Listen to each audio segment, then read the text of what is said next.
बिस्मिल्लाहिर्रहमानिर्रहीम, अस्सलाम वालेकुम। मैं असदुल्ला खान हूँ। ऐसा लगता है कि पाक व्यू सोसाइटी का सबसे बड़ा मसला डॉक्टर नबिहा है। ऐसा लगता है कि ये सैलाब भी डॉक्टर नबिहा लेकर आई थी।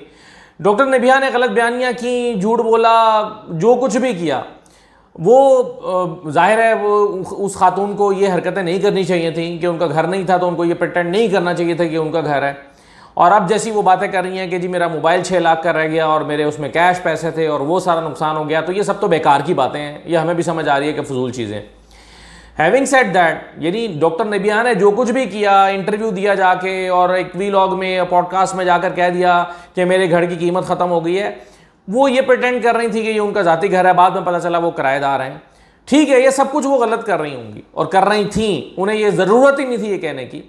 वो बस अपनी परेशानी का इजहार कर देती, जैसा कि उन्होंने पहली वीडियो में किया था। अब एक बंदा अगर वायरल हो जाए तो इसका मतलब ये नहीं है कि अब उसकी जिम्मेदारी बन गई है कि उसने झूठ ही बोलते रहना है।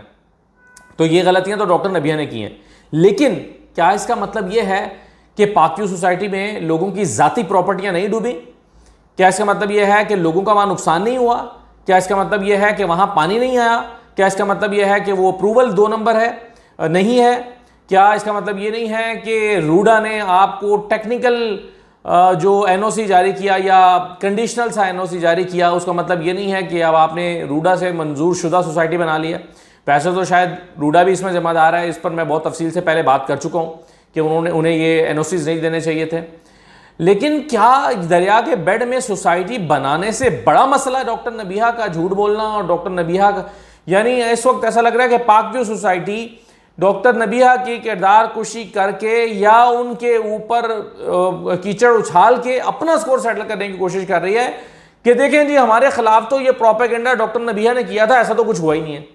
तो क्या ऐसा कुछ हुआ ही नहीं था? क्या आपकी सोसाइटी नहीं डूबी? क्या 4-5 ब्लॉक्स में पानी नहीं आया? क्या लोगों के घरों में सामान फर्नीचर तबाह नहीं हुआ? क्या लोगों का नुकसान नहीं हुआ? क्या ये सब कुछ नहीं हुआ? तो इससे कैसे पाक व्यू जान छुड़ा सकती है? ठीक है, आपका एक मसला ये पैदा हो गया था कि आपको लग रहा था कि यार एक खातून की आवाज़ बहुत ज़्यादा दूर तक चली गई और उससे बड़ा मनफी प्रोपेगेंडा आपकी सोसाइटी के ख़िलाफ़ हो गया है। आपने उनके ऊपर लोग भेज के उन पे ज़ोर ज़बरदस्ती करने की कोशिश भी की ताकि वो अपनी जो है वो वीडियोज़ ना बनाएं। लेकिन क्या, मेरा सवाल फिर वही है कि क्या इससे इलीगल हिस्से पाक व्यू के क्या वो लीगल हो जाते हैं?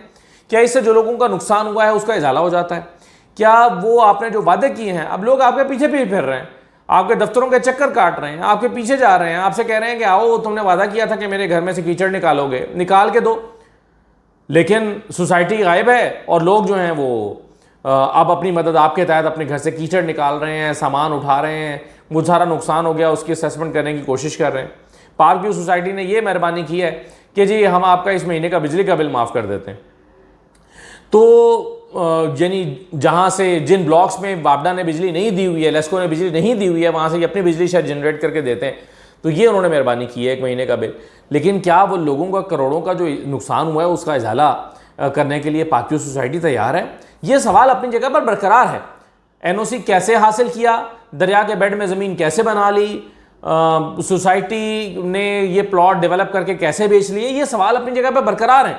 डॉक्टर नबिहा के झूठ बोलने या डॉक्टर नबिहा के प्रिटेंड करने से कि ये उनका घर है जबकि वो किराएदार थी, इस छोटे मसले से वो बड़े मसले हल नहीं हो जाते। वो तो मैंने पहले कह दिया ना कि उनको ज़रूरत ही नहीं थी ये सब कहने की। वो कह देते हैं कि हाँ मैं किराए के घर में रहती हूँ लेकिन मैं बहुत बेचैन हो गई हूँ, मैं परेशान हुई हूँ, मेरा सामान नुकसान हो गया, मेरे घर में पानी आ गया, मैं मैसूर हो गई हूँ, मैं 5 साल से यहाँ किराए के घर में रह रही हूँ। ये इतना कह देना भी उनका काफ़ी था, इससे कोई उनकी वैल्यू कम नहीं हो जानी थी, उनके कहे की, उनकी ज़बान की कोई कीमत, कदरों कीमत कम नहीं हो जानी थी। ये उन्हें कहना ही नहीं चाहिए था, गैर ज़रूरी तौर पर उन्होंने सब कुछ कहा जो कहा। लेकिन इसका हरगिज़ मतलब ये नहीं है कि अब चूंकि डॉक्टर नबिहा ने गलत कहा है तो पाक व्यू सोसाइटी इनोसेंट हो गई है। तो वो मसाइल अपनी जगह पर बरकरार है। दूसरी तरफ जो पंजाब हुकूमत है उसकी जो रंगबाजियाँ हैं वो अपनी जगह पर जारी हैं। अच्छा, मैं आपको ये बता दूं, जो पार्क व्यू का जो सानहा हुआ है या पार्क व्यू की वजह से जो बंद गलत तोड़े गए और उसकी वजह से जो आबादियाँ डूबी हैं, उसका जिम्मेदार लोग पार्क व्यू और मरियम नवाज दोनों को समझते हैं। लोग समझते हैं कि मरियम नवाज की वजह से, उनकी जो हुकूमत है उनकी, यानी अलीम खान की सोसाइटी के कहने पर पंजाब हुकूमत ने गलत जगहों से बंद तोड़े हैं और उनकी आबादियाँ डूबी हैं, लोग इसका ज़िम्मेदार दोनों को समझते हैं। तो इसका जो नुकसान है वो सिर्फ इन्हें नहीं हुआ, अलीम खान को, इसका नुकसान पंजाब हुकूमत की क्रेडिबिलिटी को भी पहुंचा है, जो कि ऑलरेडी है ही नहीं। ऑलरेडी उनकी क्रेडिबिलिटी सिफर है और उसके ऊपर यानी पहले ही उनको अपने इमेज को बेहतर बनाने की बहुत एक जंग दरपेश है। लेकिन जो इस मामले में दोनों को एक जैसा लोग मुर्द इल्ज़ाम ठहरा रहे हैं। मसलन ये एक दो खवातीन हैं, इनका शिकवा ज़रा सुनिए। मरियम नवाज ने हमें बिल्कुल नहीं पूछा, उसका खाना खराब बेड़ा गर्क हो जाए, उसने हमें डबोया है, किसी ने नहीं डबोया, हमें मरियम नवाज ने डबोया है। उसने पूछा भी नहीं है, हुकूमत ने हमें नहीं पूछा, हमें हुकूमत ने डबोया और पार्क व्यू वालों ने डबोया। पार्क व्यू डूबेगा सारा इंशाल्लाह, गर्क होगा इसी तरह जिस तरह हमारी जिंदगी की जमा पूंजी इधर डूबी है। मेरे शोहर ने अपना सारा पैसा लगाया है, हमने दिहाड़ियां करके अपना घर बनाया, मेरा सारा घर डूब गया। इसका कसूरवार कौन है? इसका कसूरवार हुकूमत है, और कौन है? हुकूमत ने किया। जो कितने दिन से आप यहाँ पर हैं और इमदाद नहीं आई? कितने दिन से पानी है यहाँ पे? आज ये तीसरा दिन है आज। कोई इमदाद नहीं आ रही, कोई बात नहीं, कोई पूछ भी नहीं रहा हमें। तो अब ये लोग जो हैं वो परेशान हैं और कह रहे हैं कि जी ये इनकी वजह से हमारे घर डूब गए हैं। वो कहते हैं कि जी मेरे शौहर ने अपनी सारी जमा पूंजी लगा दी, दिहाड़ियाँ कर करके उसने सारा पैसा लगा के घर बनाया और डूब गया। तो लोग बद्दुआएं दे रहे हैं, परेशान हैं। अच्छा, दूसरी तरफ मरियम नवाज साहिबा की जो एक स्टेज सेट होता है, यानी जैसे फिल्म का सेट लगता है ना, सेट लगेगा, शूट होगा और शूट होने के बाद क्या कहता है, एक डायरेक्टर आवाज़ देता है पैकअप, और उसके बाद पैकअप हो जाता है। डायरेक्टर कहता है बस समेटो भाई, ख़त्म, शूट मुकम्मल, पैकअप आखिरी जुमला होता है, बस जी निकले अब। तो मरियम नवाज होके जाती हैं और पैकअप की आवाज़ आती है और सारा कहानी ख़त्म हो जाती है। अब एक बच्चा कहानी सुना रहा है कि जी हमें ज़बरदस्ती ले गए कि वहाँ पे आपको खाना देंगे, मरियम नवाज आ रही है खाना देंगे। यानी मरियम नवाज के लिए वो जो रिलीफ सेंटर है, वो जो स्कूल के अंदर बनाया गया था, उसको आबाद किया गया, क्योंकि मरियम आ रही हैं तो ज़ाहिर है मरियम को कहीं तो आप बिठाएंगे, लोगों को जमा करके इधर उधर से इकट्ठा करके वहाँ पर लाया गया। और जैसे ही मरियम कहीं पैकअप हुआ और बेचारे को उनको खाना भी नहीं दिया। तो ये बच्चा अपनी शिकायत कर रहा है, ज़रा इसको भी सुन लें। गए थे लेकिन वहाँ कुछ भी नहीं उन्होंने दिया नहीं, वहाँ से घर से ले आए हैं, कह रहे हैं आपको वहाँ सहूलत देते हैं, कुछ भी नहीं देते। मतलब आपको वहाँ से पकड़ के लेकर आए स्कूल के अंदर कि स्कूल में बैठो आके? हाँ, घर से पकड़ के लेकर आए? हाँ जी। क्या क्या उन्होंने आपको ये बताइएगा? सहूलत देंगे, कुछ भी नहीं दे रहे, ना खाना दे रहे, ना खाना दे रहे, बस वहाँ बिठाए रखा आपको? हाँ जी। ये किसने किया आपके साथ? हुकूमती लोगों ने? नो, किसने किया था? कौन लोग थे वो पुलिस वाले थे। पुलिस वाले। कितनी देर बिठाए रखा बेटा? 2-3 घंटे बिठाए रखा। और कुछ नहीं दिया क्या खाने पीने के लिए? नो, बस बिठाए रखा? जी।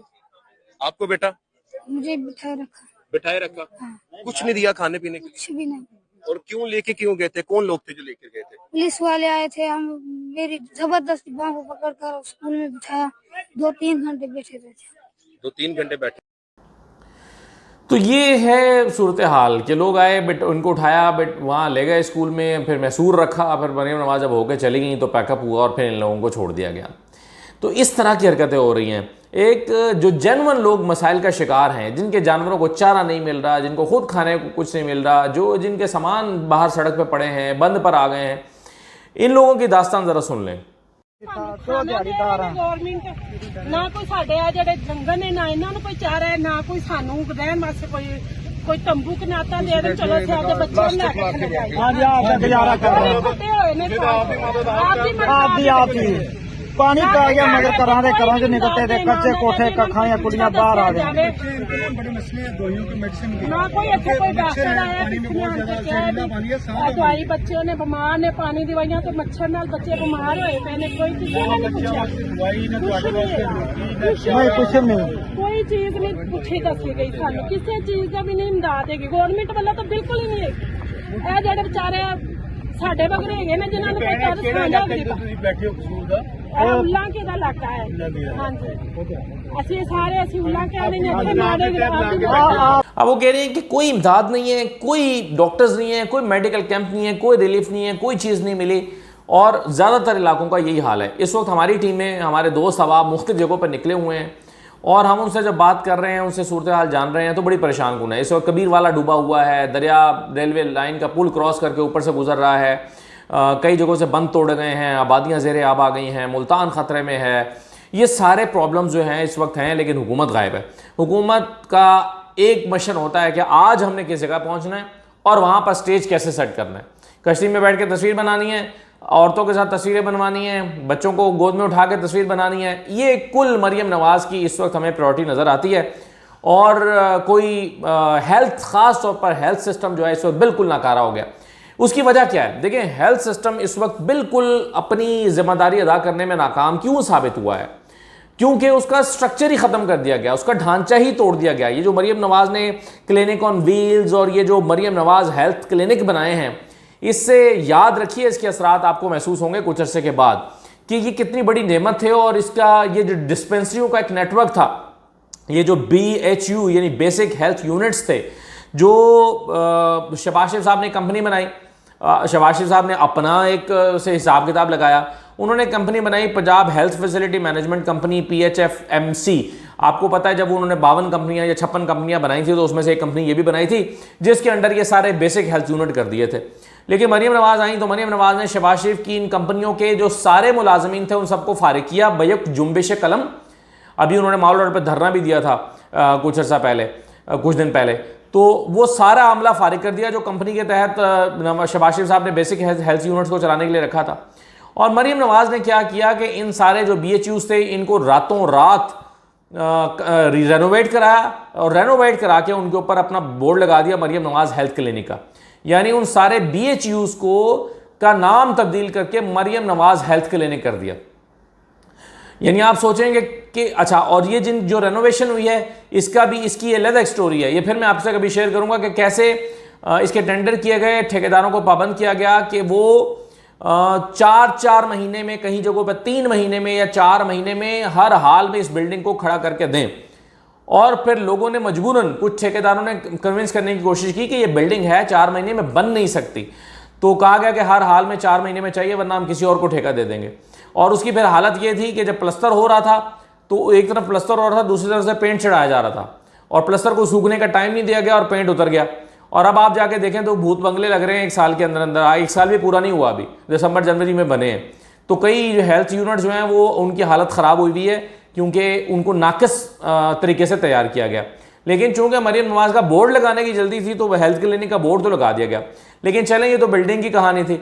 उसके बाद वहाँ पर क्या हुआ? उसके बाद मरीम नवाज़ साहबा ने जो अमला फारिग किया था ये सारे BHUs जो हैं ठेके पर दे दिए। ज़्यादातर वो डॉक्टर्स ने ठेके पे लिए। अब जिसने ठेके पे लिए उसकी जिम्मेदारी थी कि वो उसको कैसे चलाता है। तो वो हुकूमत से तो पैसे ले रहा है लेकिन वो चला कैसे रहा है कि उसने 2-3 लोगों का स्टाफ रख लिया है। एक बंदा जो सफाई करता है वही रिसेप्शन पे खड़ा हो जाता है, वही बाज़ दफ़ा जो है वो बाकी मामलात को संभाल रहा होता है। तो 2 से 3 लोगों का अमला है और BHUs चलाए जा रहे हैं, मरीम नवाज़ हेल्थ क्लिनिक चलाए जा रहे हैं। और सूरत हाल यह है कि वहाँ पर एक जो बुनियादी दवाई है बुखार की, उसके अलावा आपको कुछ नहीं, यानी कालपोल मिल जाएगा, पैनाडोल मिल जाएगा, इसके अलावा आपको कुछ नहीं मिलेगा। और उसके लिए फिर आपको रेफ़र कर देंगे कि फ़लाँ जगह पे चले जाएं, आप तो ज़्यादा बीमार हैं। तो ये इन BHUs का हाल हो गया है कि उनकी रेनोवेशन पर अरबों रुपया खर्च करने के बाद भी वो हेल्थ सेंटर जो है फारिग हो गए। फिर ये जो THQs हैं इनका बेड़ा गर्क कर दिया गया। ये THQs जो हैं इसका ठेका इंडस हॉस्पिटल के पास था तो ये बहुत अच्छे चल रहे थे। मरीम नवाज़ ने आकर इंडस हॉस्पिटल से वापस ले लिया और इन THQs जो है इनको खुद चलाने का फैसला किया। अब ये THQs में चूँकि अब ये THQs जो हैं वो रेफरल मरकज़ बन गए हैं। आएंगे कहेंगे सर्विस ले जाओ जी मरीज़ को जी जिना हॉस्पिटल ले जाओ, मरीज़ को जी फलां हॉस्पिटल ले जाओ। तो ये रेफ़र करने के काम कर रहे हैं। ये THQs का भी हालत इस वक्त ख़राब हुई भी है। और दूसरी बात यह है कि ये जो मनावा THQ लाहौर था इसको वैसे ही ख़त्म करके इसको कैंसर सेंटर बना दिया गया। हालांकि वो उससे पहले वो बहुत अच्छा काम कर रहा था जब इंडस के अंडर था। तो ये हालात अस्पतालों के मरीम नवाज़ ने कर दिए। फिर उन्होंने क्लिनिक ऑन व्हील्स बनाए जिनकी हालत ये है कि जब वो फील्ड में जाते हैं वो किसी जगह पे बस खड़े हो जाते हैं, जाली एंट्रियां डाल के भुगताया जा रहा है, ग्राउंड पे वो कोई काम करते हुए दिखाई नहीं दे रहे। और इस सारे मामले में मरीम नवाज़ ने अपने मिनिस्टरों को दोनों को लाताल्लुक कर रखा है। मिनिस्टर बेख्तियार हो चुके हैं, यहाँ तक कि मरीम नवाज़ अस्पताल का दौरा करती हैं तो उसमें हेल्थ मिनिस्टर साथ नहीं होता। और ये सारी जो इख्तियार है वो ब्यूरोक्रेसी के पास आ गई है। ब्यूरोक्रेसी समझती है कि ठीक है हमने मरीम नवाज़ को जवाब देना है, बस ठीक है। और मरीम नवाज़ को मामू बनाना ब्यूरोक्रेसी के लिए कौन सी मुश्किल बात है। और इसके अलावा जो YDA चेक हुआ करता था हुकूमतों पे वो शोर मचाते थे, चीज़ों को हाईलाइट करते थे। वाईडीए पर तो ऐसा क्रैकडाउन हुआ है कि वो अब बोलने के काबिल भी नहीं रहे। तो ये आते ही जो सबसे पहला क्रैकडाउन है वो वाईडीए पे किया गया। तो ये मरीम नवाज़ की हेल्थ फैसिलिटीज़ का हाल है। तो जब इस तरह की हेल्थ फैसिलिटीज़ होंगी तो आप सोचें कि जब स्ट्रक्चर ही ख़त्म हो जाएगा तो क्या होगा। अभी यहाँ पर लोग बेचारे मर रहे हैं। एक खातून वफात पा गई, उसकी लाश को निकालने के लिए कोई फैसिलिटी वहाँ पर मौजूद नहीं थी। हालांकि जनरली तासुर ये है कि 1112 बहुत अच्छा काम कर रही है, लेकिन उस इलाके में तो 1112 भी नहीं थी और ख़ातून की लाश को निकालना पड़ा। वो जो ट्यूब होती है उसके अंदर रख के लाश निकाल के लाए हैं। तो आप सोचें कि इस वक्त सैलाबज़दा इलाकों में क्या हाल है, क्या सूरत हाल है। लेकिन हमारे हुक्मरानों की आनियाँ जानियाँ, हमारे हुक्मरानों को फ़ोटोशूट, ड्रामे का शूट, सीरियल, इससे फुर्सत नहीं मिल रही। जब आपके पास बेसिक स्ट्रक्चर नहीं रहेगा, ना हेल्थ का स्ट्रक्चर रहेगा, ना और चीज़ों का, तो फिर यही होगा। फिर आपको सिर्फ भरोसा करना पड़ेगा अपनी जो फ़ोटोशूट है उसके ऊपर, कि ट्विटर पर तस्वीरें लगा दो, आप लगा दें, आपके 2 मिनिस्टर लगा दें। 2 मिनिस्टरों के साथ हुकूमत चला रही है मरीम नवाज़। एक मरीम औरंगज़ेब हैं और एक आज़मा बुखारी हैं। इसके अलावा कोई मिनिस्टर आपको कहीं पर नज़र आता है तो दिखाएं कि जिसके पास इख्तियार हो। तो जब आप इस तरह का स्ट्रक्चर ख़त्म कर देंगे और जो एक हुकूमत के इदारे हैं उनको इस तरह से कमज़ोर करके बेतौकीर कर देंगे। कितना अच्छा इमरान खान ने हेल्थ कार्ड का सिस्टम बनाया था, लेकिन आते ही हेल्थ कार्ड को ख़त्म किया कि जी अंकल हेल्थ कार्ड तो ख़त्म करें ना, इमरान खान के पल्ले इसके अलावा है क्या। ये उन्होंने कहा कि हेल्थ कार्ड को ख़त्म करा दिया था। तो फिर यही नताइज निकलेंगे। तो लोग इस वक्त परेशान हैं, खुदा के लिए उनकी परेशानी का हल निकालें। यहाँ रोज़ एक नया नोटिफिकेशन निकल आता है कि जी आप गैर सरकारी तंजीमें जो हैं खाना तकसीम नहीं कर सकती, गैर सरकारी तंजीमें मदद नहीं कर सकती, लोगों की इमदाद के लिए आगे नहीं कर सकती। तो इस चक्कर में जो है वो लोगों तक इमदाद भी नहीं पहुँच पा रही। ये हालत पंजाब में इस वक्त है जब हम सैलाब की सूरत हाल को देख रहे हैं। खुदा इन हुक्मरानों को अकल, समझ और तौफीक अता करे। इजाज़त दीजिए, अल्लाह हाफ़िज़।